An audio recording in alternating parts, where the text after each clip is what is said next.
বাংলাদেশের রাজনীতিতে যেসব নেতার নাম ইতিহাসে অবিচ্ছিন্নভাবে থাকবে তাদের মধ্যে অন্যতম বেগম খালেদা জিয়া।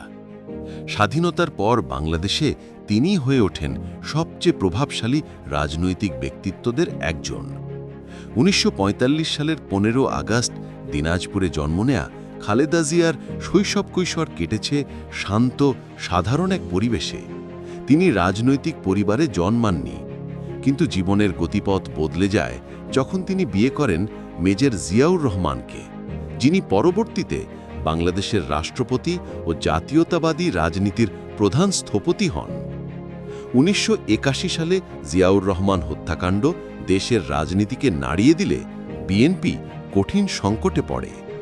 ঠিক সেই সময় নেতাকর্মীদের দাবিতে খালেদা জিয়া আনুষ্ঠানিকভাবে রাজনীতিতে প্রবেশ করেন এবং দলের নেতৃত্ব গ্রহণ করেন। ৯০-এর গণ আন্দোলন দেশে বড় পরিবর্তন আনে।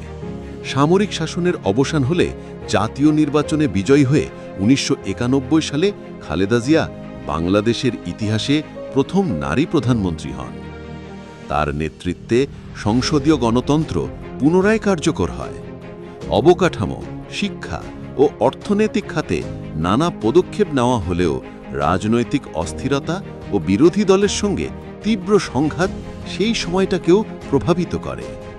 ১৯৯৬ সালে ক্ষমতা হারালেও ২০০১ সালে আবারও বিপুল ভোটে সরকার গঠন করেন তিনি। দ্বিতীয় মেয়াদও ছিল উন্নয়ন, সমালোচনা আর রাজনৈতিক উত্তেজনার মিশ্রণ। দেশের দুই প্রধান রাজনৈতিক দলের প্রতিদ্বন্দ্বিতা রাজনীতিকে আরও জটিল করে তোলে। ২০০৭ সালে তত্ত্বাবধায়ক সরকারের সময় দুর্নীতির অভিযোগে তাকে গ্রেফতার করা হয়। এরপর ধীরে ধীরে রাজনীতিতে তার সক্রিয়তা কমে যায়, কিন্তু বিএনপির প্রধান মুখ হিসেবে তিনি থেকে যান। ২০১৮ সালে আরেক মামলায় তিনি কারাবন্দী হন। পরে অসুস্থতার কারণে বিশেষ শর্তে মুক্তি পেলেও দীর্ঘদিন ধরে তিনি চিকিৎসাধীন। বেগম খালেদা জিয়া একদিকে গণতন্ত্রের যোদ্ধা বলে প্রশংসিত, অন্যদিকে শাসনামলের ভুল ও রাজনৈতিক সংঘাতের জন্য সমালোচিত। কিন্তু যাই বলা হোক, দেশের রাজনৈতিক ইতিহাসে তার ভূমিকা অস্বীকার করা যায় না। বিপদ, সংগ্রাম, উত্থান পতনে ভরা তার পুরো জীবন একটি গল্পের মতো। তিনি শুধু একজন নেতা নন, বাংলাদেশের আধুনিক রাজনীতির অন্যতম নির্মাতা।